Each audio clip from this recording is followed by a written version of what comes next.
YTN 라디오 이동희 정면승부 4부 시작합니다. 매주 화요일 스튜디오를 법정으로 이동시킵니다. 박장재소, 박지훈 변호사, 장현미 변호사 나왔습니다. 어서 오십시오. 네, 안녕하세요. 자, 어제 속보로 전해드렸는데 이재용 삼성전자 부회장이 가석방으로 풀려났습니다. 네, 뭐 조금 예상됐던 바가 있어요. 예. 이 재수감된 지 207일 만에 다시 이제 자유의 몸이 되는데 뭐 실제로 가석방 심사하기 전에 이 복용률을 법무부에서 좀 낮췄습니다. 낮추면서 이재용 부회장이 대상자가 됨으로써 아마 그런 것들까지 반영된 게 아닌가 됐고요. 가석방 심사위원회에서 표결 끝에 가석방을 결정했고요. 13일 날 10시에 석방이 됩니다. 예. 박지훈 변호사 말대로 뭐 어느 정도 예측 가능했다.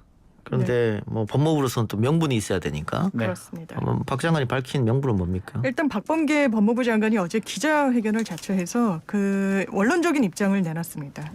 전면에 내세운 건 코로나19 장기화. 그러니까 국가적 경제 상황을 고려했다라는 거고요. 뭐 글로벌 경제 환경에 대한 고려 차원도 있었다 이렇게 밝혔습니다. 그리고 아무래도 이제 복용률 이런 부분에 대해서 사실 법무부의 내부 가이드라인은 뭐 60%가 아니라 종전에는 65%였는데 이것을 사실상 이재용 부회장을 위해서 낮춘 거 아니냐 뭐 이런 뭐 지적도 있다 보니까 이 가석방을 하게 된 요인 중에는 뭐 사회적인 어떤 여론 그리고 수용생활 태도 뭐 다양한 요인을 종합적으로 고려해서 결정을 내린 거다 이렇게 설명을 내놨습니다. 예. 정치권 반응은 조금 엇갈리는 것 같습니다. 예. 지금 국민의힘 같은 당 차원에서 잘한 결정이다 찬성하는 분위기고요. 더불어민주당도 지금 이소영 대변인의 논평에 의하면 그 결정을 존중한다. 법무부 결정이다. 다만 정부가 고심한 만큼 뭐 어떤 백신이라든지 반도체, 삼성이 좀 역할을 좀 해달라라는 기대감을 내비쳤고요. 이재용 부회장이 가석방에서 풀려나면 백신이나 반도체 문제가 해결이 됩니까? 뭐 관계가 없을 것 같긴 한데. 근데 그거는 관계가 있을 것 같아요. 백신 부분보다는 이제 투자가 클 것 같아요. 뭐 그건 뭐 회사의 판단 이거 뭐 그렇죠. 그러니까 투자를 또 많이 하면 또 경기라든지 경제 활성화에 효과가 있는 거니까 뭐 그런 어떤 의미에서 얘기를 한 걸로 보이고요. 근데 지금 가석방 되는데 경영권 행사는 문제가 없나요? 못합니다. 못해요? 지금 법상으로는 이 어떤 범죄를 저질러면 특정 경제범죄 가중처벌법상의 횡령 범죄를 저질렀어요. 5억 원 이상이면 횡령이 특정 경제범죄가 가중처벌이 되는데 이 범죄를 저지르면 해당 기업의 취업이 제한됩니다. 어허. 그렇기 때문에 지금 삼성 회사에 횡령을 한 거거든요. 취업할 수가 없어요. 투자 결정 어떻게 한단 말이에요? 못해요. 본인이 하는 게 뭐 본인이 해도 말만 하는 거지 그것을 의사 결정 과정에서 형식적 개입이 불가능하고 다만 또 한 가지 예외가 있긴 합니다. 그 법에 따르면 법무부 장관이 예외적으로 허가할 수 있도록 돼 있거든요. 그래서 뭐 추후 조치로 그게 가능할지 안 할지는 좀 지켜봐야 될 것 같지만 가석방 이후에 이렇게 취업 제한까지 풀어준다면 그때는 뭐 회사 일도 개입할 수 있다 이렇게 봅니다. 알겠습니다. 자, 계속해서 정치권 반응 알려주세요. 네, 그래서 이 전주의 국민의힘 대변인은 아주 의미 있는 결정이라고 얘기했고요. 국민의힘의 대선 주자들은 기본적으로는 상대 가석방 결정 존중하고 경제 살리기 보답해야 한다는데 민주당은 조금 다릅니다. 엇갈리고 있어요. 정세균 후보 같은 경우는 뭐 대체로 찬성한다는 뭐 존중한다는 건데 김두관 후보는 또 이렇게 박용진 후보는 반대를 했고요. 김두관 후보 같은 경우는 찬반을 얘기도 하지 않는 사람도 별 얘기하지 않는 것도 혹시 찬성한 거 아니냐면서 좀 극렬하게 좀 비판했거든요. 민주당 대권 주자들은 약간은 좀 반응이 엇갈리는 그런 상황입니다. 예. 자, 법은 만인 앞에 평등해야 되는데 대한민국 법은 10,000명 앞에만 평등하다. 이재용 특혜 아니냐 이런 말이 있습니다. 분명히 나올 수 있는 지적이죠. 이제 언론에서 분석도 이렇습니다. 뭐 명분과 여론을 고려했다라고 하는데 이것은 명분이 있는 조치는 아닌 것 같습니다. 왜냐하면 좀 예외적인 사례이기도 하고요. 그래서 정치권에서도 정의당과 열린민주당 그리고 민주당 대권 주자 중에서는 김두관, 박용진 의원이 굉장히 비판의 목소리를 세게 냈는데요. 정의당 논평 내용은 이렇습니다. 대한민국이 삼성 삼성 공화국인 걸 보여줬다. 그리고 0.01%의 재벌 앞에서 법이 그냥 형식만 남고 뼈대만 남게 됐다. 의미가 예. 없어졌다. 예. 완전히 사라졌다. 이렇게 강도 높게 비판을 했고요. 열린민주당 부대변인도 논평을 통해서 도대체 왜 재벌의 범죄와 처벌 앞에서는 언론의 사명도 그리고 사법정의도 무너져야 하는가 이렇게 반문했습니다. 그리고 박용진 의원 원래 삼성 저격수로 또 유명하기도 했죠. 본인 SNS에 나는 반대의 뜻을 거듭해서 밝혔다. 이런 특혜 가석방은 절대 공정한 일이 아니다. 이렇게 목소리를 높였고요. 김두관 의원도 이거 보수 언론의 농간에 휘둘린 거다. 그래서 가석방 결정이 된 거고 법무부가 무릎을 재벌 권력 앞에 꿇은 치욕의 날로 기록될 것이다라고 굉장히 세게 비판했습니다. 예. 근데 이런 특혜 주장에 대해서 법무부의 장관은 반박했는데 어떤 내용을 원칙적인 얘기를 좀 네. 했던 걸로 보여요. 네. 가석방의 요건이에요. 법적으로는 3분의 1이고요. 예규적으로는 60%니까 거기에 이제 맞게 돼 있다라고 얘기를 하면서 교정시설 지금 수용률이 110% 그러니까 더 많이 지금 교정시설에 수감자들이 있는데 단계적으로 좀 줄여야 된다. 줄이는 방법은 범죄가 적게 일어나게 법무부는 만들 수는 없으니까 좀 가석방이라든지 이런 것들을 좀 많이 하겠다라고 얘기를 하면서 이재용만의 특혜가 아니고 다른 사람도 아마 이런 혜택을 받을 것이다라고 입장을 밝혔습니다. 그럼 이제는 뭐 복용률 60% 이상만 되면 가석방 대상 된다. 그렇게 생각하면 되겠네요. 그 생각 근데 이제껏 10년간 가석방 심사 대상자의 평균적인 복용률은 86.3%였습니다. 그걸 갑자기 60% 다운시키긴 좀 어렵겠죠. 그럼 이재용 부회장은 됐잖아요. 그렇게. 그렇지만 조금 줄어들 수는 있지만 60%면 살지도 않았는데 그런 부분 그렇게 하기는 좀 어렵고 오히려 뭐 이렇게 법무부장 얘기를 하지만 어제 가석방 심사 허가하면서 얘기했던 뭐 글로벌 경제라든지 국민의 어떤 사회적 감정이라든지 그게 조금 더 포인트에 맞추는 게 맞지 않나 생각이 됩니다. 알겠습니다. 그런데 뭐 지금 민주당 지지층 또 개혁 성향의 국민들은 박범계 법무부 장관에서 굉장히 비판 그렇죠. 이야기를 많이 하던데 네. 청와대는 뭐 몰랐냐, 교감이 없었냐? 그건 좀 아닌 것 같은데 어떻게 보세요? 일단 공식적인 입장은 뭐 입장을 내지 않은 건데요. 박범계 장관이 이와 관련한 기자 질문을 받고 답변한 내용이 있습니다. 일단 가석방은 법무부의 절차와 제도에 따라 이루어지는 것이다.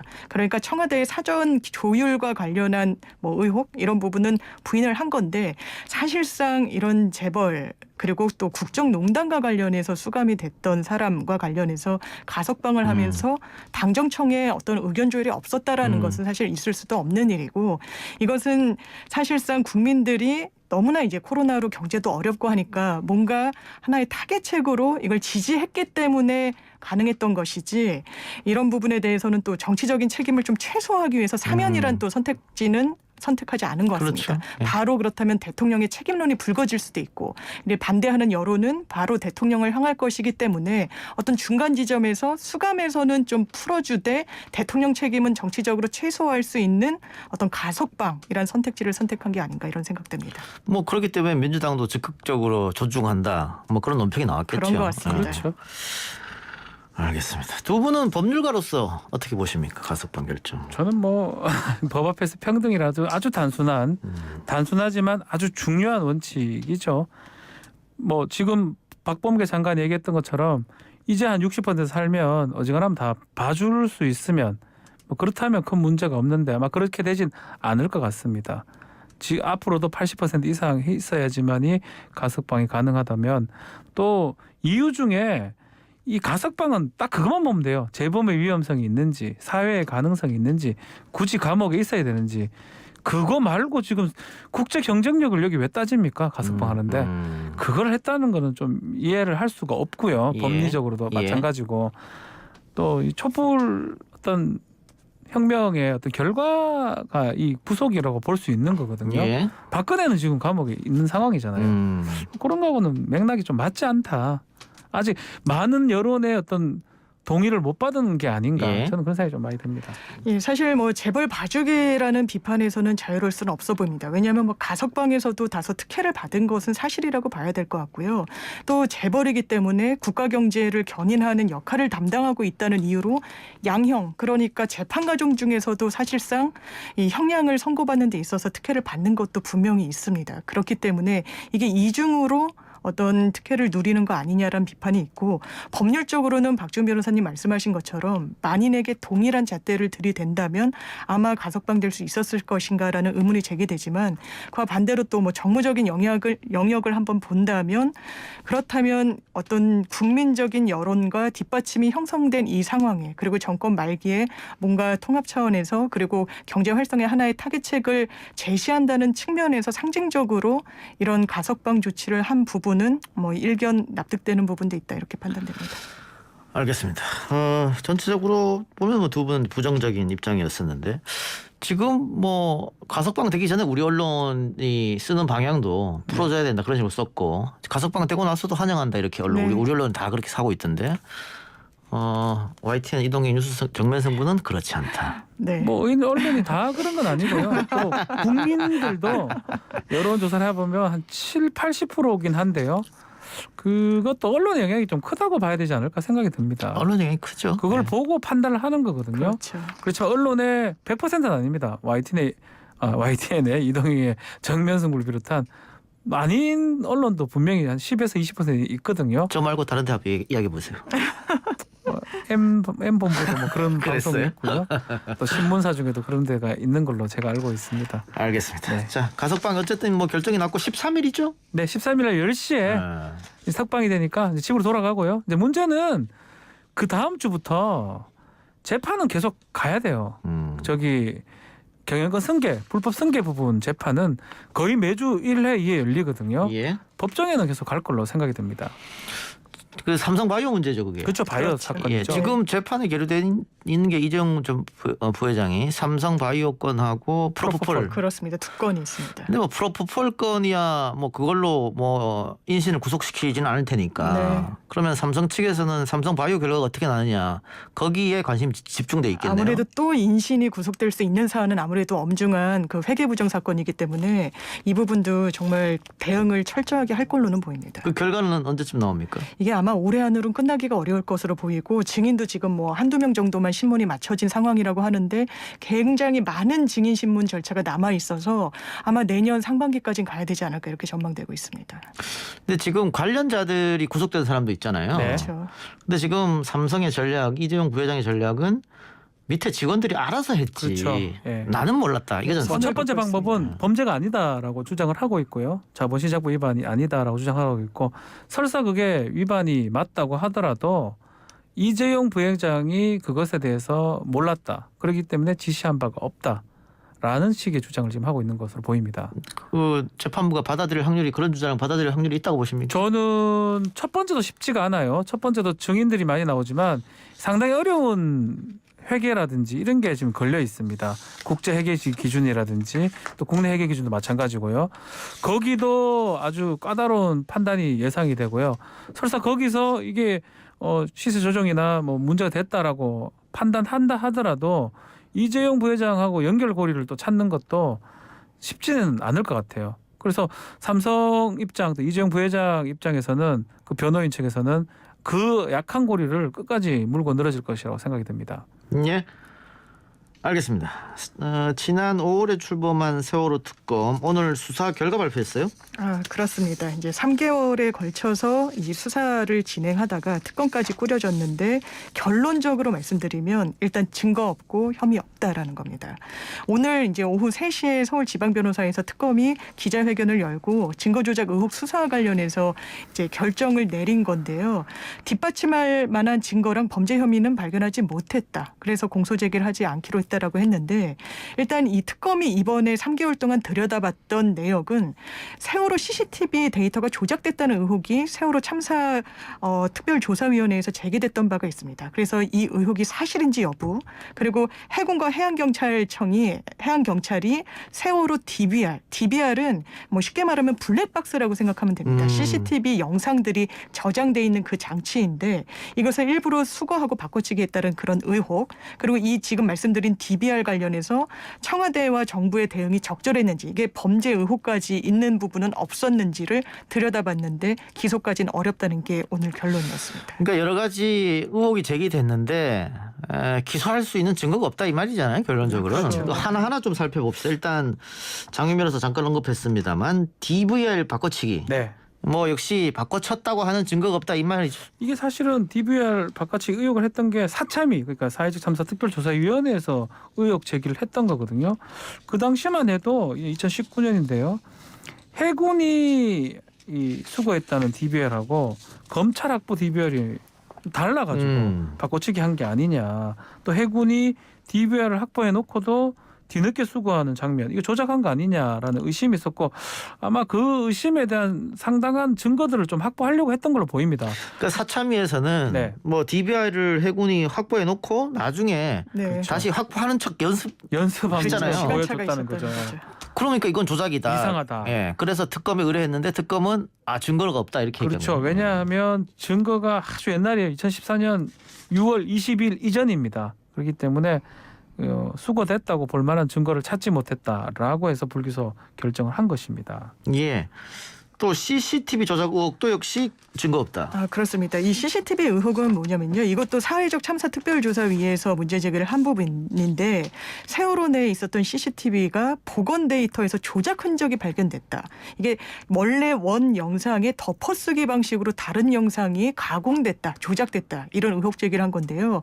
당시에 사회적 참사 특별조사위원회에서는 무려 18,000여 곳 이상이 덮어쓰기로 보이는 부분이 있다라고 굉장히 또 구체적으로 문제 제기를 하기도 했습니다. 예. 이 부분과 관련해서 특검의 입장은 이렇습니다. 이 데이터 복원 장치까지 이용해서 우리가 다 들여다봤다. 예. 그리고 특이점이 있는 부분은 국가수에 세 차례나 의뢰를 해서 한번 확인을 해봤는데 예. 이게 일반적인 데이터 복원 과정에서 일상적으로 생길 수 있는 그러니까 발생 가능한 현상이라는 점을 객관적으로 확인했다. 예. 그래서 CCTV를 의도적으로 누군가 조작하고 가공했다는 이유로 기소하기는 좀 어렵다는 결론을 냈다. 이렇게 밝혔고요.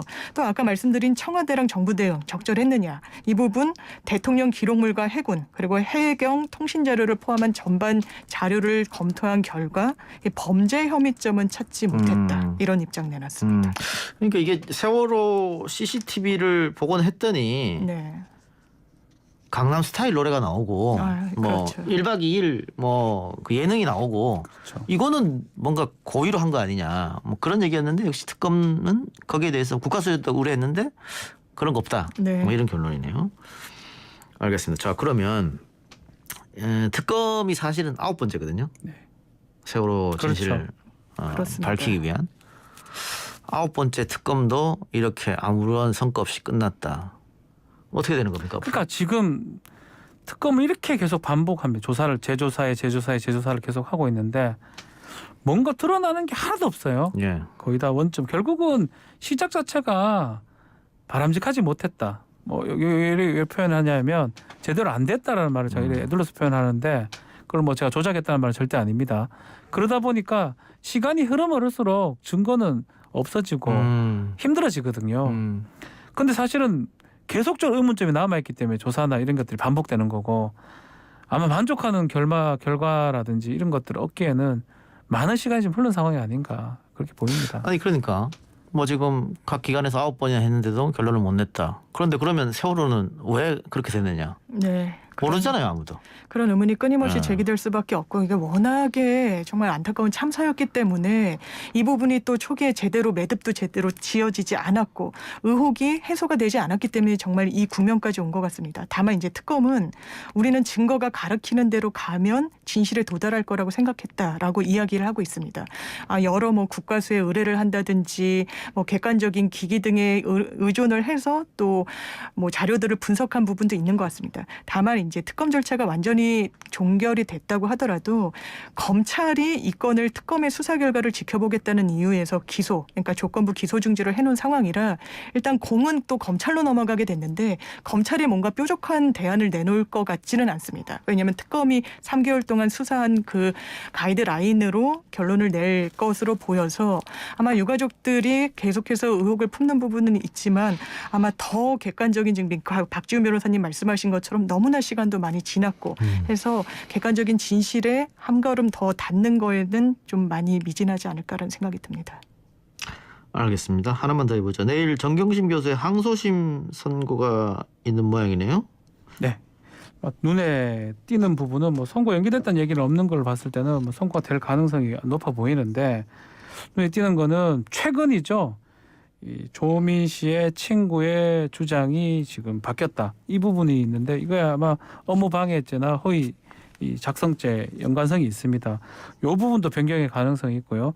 통틀어서 지금 눈여겨봐야 될 거 한 두 부분 정도 더 있는데 동행대 PC 부분입니다. PC 부분에 이 증거 능력 부분이 지금 계속적으로 문제가 됐기 때문에 그 PC의 토대로 나왔던 증거 능력의 적법성을 상실해버리면 이 입시 비리 관련된 부분이 전체가 무죄가 될 가능성도 있습니다. 그것도 지켜봐야 될 것 같고요.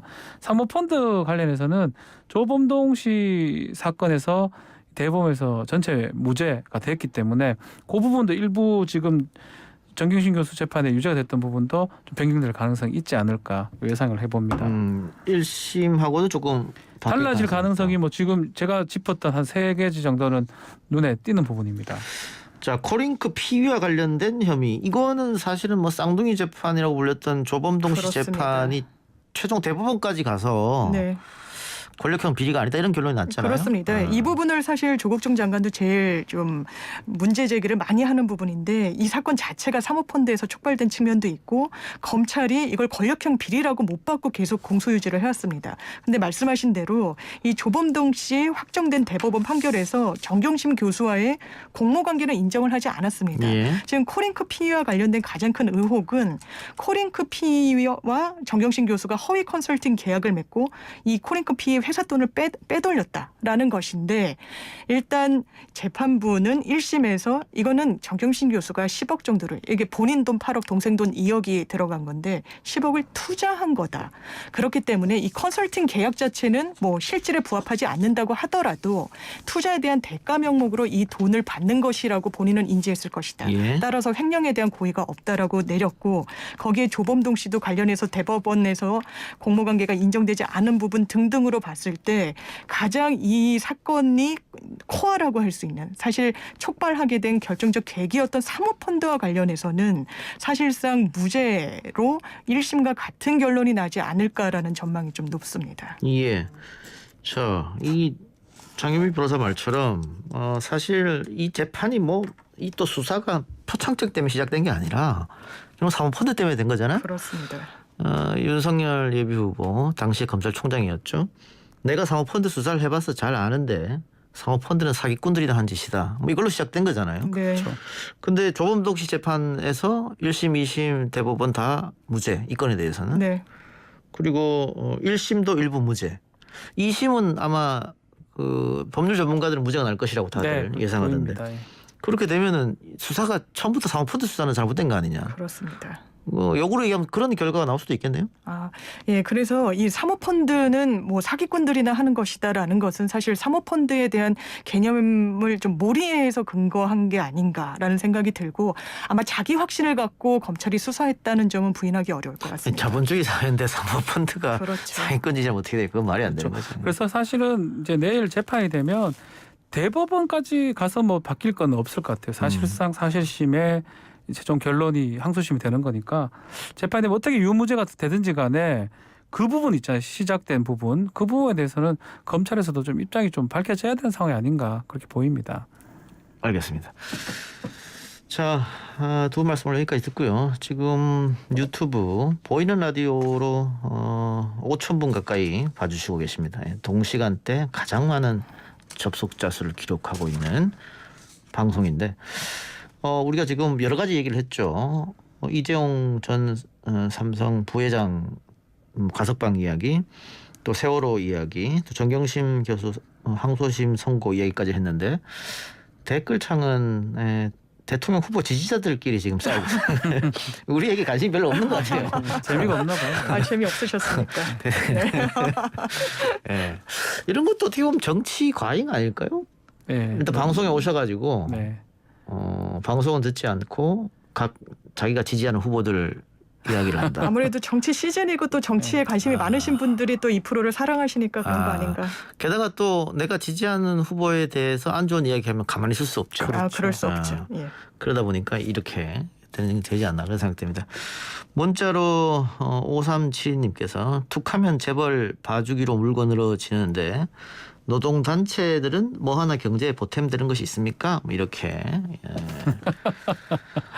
꼭 재벌 봐주기가 아니다 뭐 이렇게 말씀해 주셨고요. 또 1789님께서는 백신 공급 차질이 문제니까 백신을 빨리 공급해야 된다 이렇게 말씀해 주셨는데 지금 그 모더나에서 백신이 잠시 지금 어렵죠. 네, 지연된 절반도 부분인데 못 들어오게 됐죠. 이게 우리가 백신을 만드는 게 아니고 갖고 오는 건데 일단 모더나 쪽에서 2차례나 지금 펑크를 낸 상황이어서 뭐 강력하게 정부에서 항의를 했다고 합니다만 항의 말고 다른 수단이 있느냐. 그래서 네. 우리도 빨리 백신을 개발하는 그런 게 필요하지 않을까. 뭐 좋은 있으면 3상 들어간다고 하니까 좀 기다려 봅시다.